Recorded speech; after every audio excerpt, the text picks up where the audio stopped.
This is the most exciting feeling I've ever had in 16 years of coaching.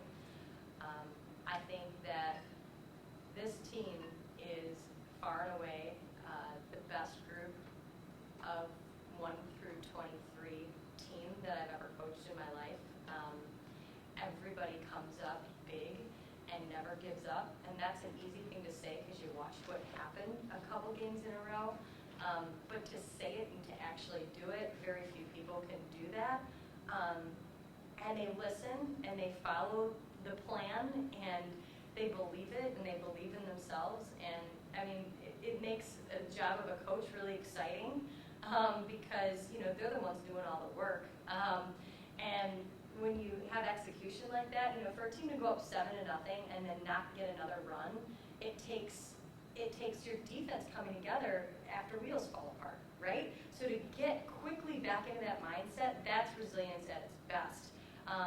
And chipping away and getting those runs little by little with everybody 1 through 9 in the order and then the kids on the bench. I mean, this is a team. So I'm so proud. That's all I got to say. I'm really proud of them. That's a long answer. Coach, game 2, you tie the game 6-6 in the 6th inning, and then the rain starts falling, and they put the tarp on the field. Were you worried at all that you guys would potentially lose momentum there because you were rolling, you had just tied the game, and you had to run around second base, and then you have to sit for 4 hours? Did you worry at all that that break would cause maybe the momentum to shift back to Moravian? No. We were still up to bat, so it wasn't that we broke and then they were going to get back on the field. We still had the momentum with a runner on second and a great hitter in our order up, and regardless of what happened, we had the bottom of the 7th, the top of our lineup coming up. So I felt like it was a way to get everybody calmed down a little bit, and I think, excitement and energy is one thing, but also focus and having the opportunity to kind of focus your adrenaline also is a really great thing. So, we don't worry about the little things out of our control. We can't control that. We can control being excited that we just had a comeback. It gave us an opportunity to really enjoy what we were doing as a team. So I think it helped. Kahla, can you, being a senior, can you describe all the adversity you had to face between yesterday and today, all the ups and downs, and then kind of describe the ultimate feeling of getting to a college World Series? Yeah, I mean, everyone watched the games. It's not fun to go out and lose the first one. That's hard to do. But my class, the 3 of us, I think we're probably the most competitive people on the field, and we don't like to lose. And so just knowing that we are capable of these things, like, we were upset that we lost, but we weren't worried. We weren't nervous. We weren't, pressing. It was just kind of more fuel to the fire of coming out hard today, and then winning too. I mean, what better way to go out? This is it. This is all I have for the game of softball. So, yeah, I like this. This is good. Yeah. Lauren, as George has talked about there going into the 6th inning, having the rain delay, you come out, the momentum's still focused on you guys' side. You get the 3-run walk-off home run to win the game. That ultimately hit 3 home runs in the day. Just describe your feelings about today. Wow. It was just a wonderful day, I think. I don't really know what else to say. I just think we all came together, and I just love helping my team, and it was a great day. Yep. Coach, Lauren steps to the plate in the 3rd inning of game 3 and hits that 2-run bomb over the fence. What are your thoughts there? Did you feel like that was the pivotal moment when she had just hit 2 bombs? I'm sitting in the press box and I'm thinking, why are they throwing it to her? They have a 7-run lead. The one thing that can bring momentum back on our side is a home run. Then she hits that. What were your thoughts as that ball went over the fence and you guys put 3 runs up in that inning? Oh, yes. That's what I was thinking. No, really, I was thinking we talked about it, cutting the score in half that inning, and it was the execution of that inning. I mean, every inning we had a little bit of a different talk of what we wanted to do each of those offensive innings and how our plan at the plate would be.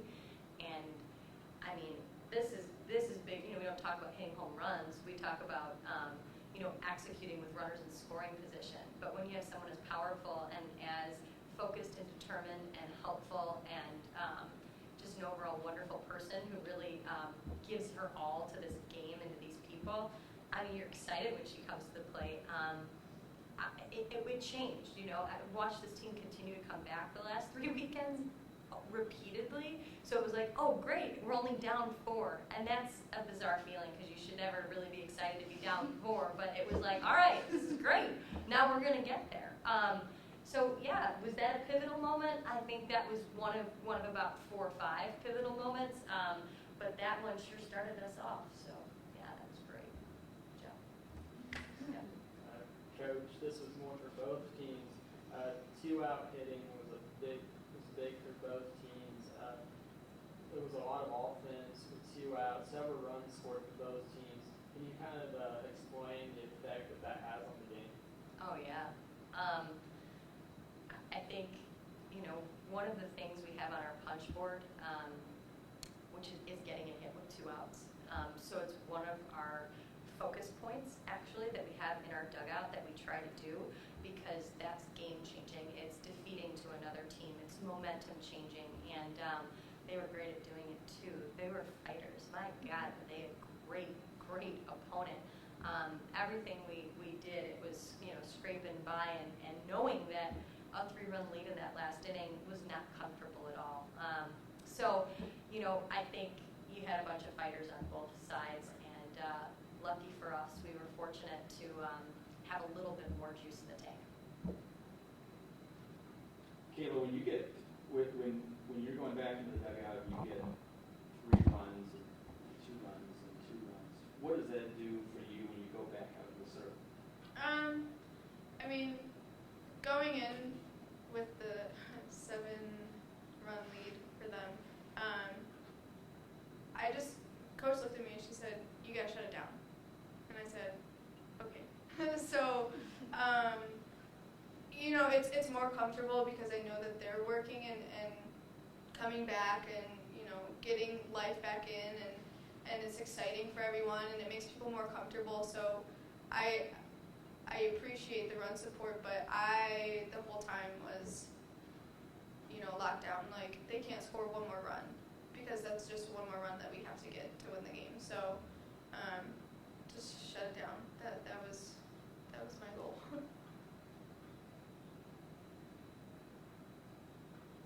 Kahla, when you go into those situations being down, you just kind of look at the game, being a 0-0 game, knowing that your offense can get your team back in the game. Mm-hmm. I mean, it's happened 3 times this weekend, last weekend. It's just, I would rather have the lead, obviously, but I know that we're gonna come back and get it. And it might take a couple innings. It might take a couple good plays on their end to get out of a big inning for us. And sometimes it's not comfortable, but I know that they'll come back. And they've proven it time and time again. And it's the big hits and the bunts that move people over, and it's everyone executing. And so just knowing that the team can do it, is a pressure off my shoulders because I can only throw the ball. I'm not the one scoring the runs, so it's comfortable. Coach, talk about how the way that you guys won this super regional, coming back from losing a tough game in the last at-bat, bottom of the 8th inning, and then winning 2 straight tough ones here. What does that do for your team going forward into the next round? Well, every round we go into a different type of battle against a different team. But honestly, we've seen a lot of different types of pitchers in the entire country all year long.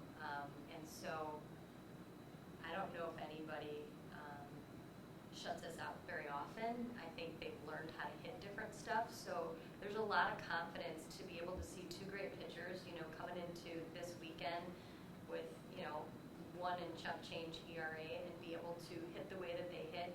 It gives you a lot of confidence going forward, knowing that no matter what name it is on the other jersey or what pitcher steps into the box, that we just have to do what we've done along the journey and another step, because the teams that are there have also fought and won and know how to win in big moments. but we do too now. So I think winning like this, it gives you a lot of experience to know that you're never out of a ball game, and to not put too much clout in the other team, but to do what your team's able to do. And so this weekend was really great in showing what DePauw, both offensively and defensively could do when our backs are up against a wall, and instead of panic, we just pressed forward. So that was, I think that was really key going forward. Coach, Moravian over the past couple days is the pitchers have shut your team down offensively through the first time through the order, but the second and third time is when your team really starts to do some damage. Can you kind of explain the transition that happens to your team, and not only the fact that you can score 1 or 2 runs after that first time through the order, but you're scoring an abundance of runs in just a short amount of time? Well, sure. When your team gets to see what a pitcher is throwing firsthand, as opposed to just hearing what is happening from the other kids who've experienced it, you gain another level of knowledge that you get to use on your side. And I think our kids have learned how to use experience to their favor. And like we said, we know we're facing good pitchers. So the first time through, it's a bonus if we do get to them, but that's not the expectation. It's to learn from each of that, each experience, so that we can move forward as the innings move on. Kahla, how's your day look for tomorrow? I get to walk across the stage, so it's exciting. Thank you to the rain gods for holding off, so I get to be there tomorrow morning. I'm excited. It'll be good to walk with all my friends and teammates, and so I'm excited. All the stars are aligning. It's nice.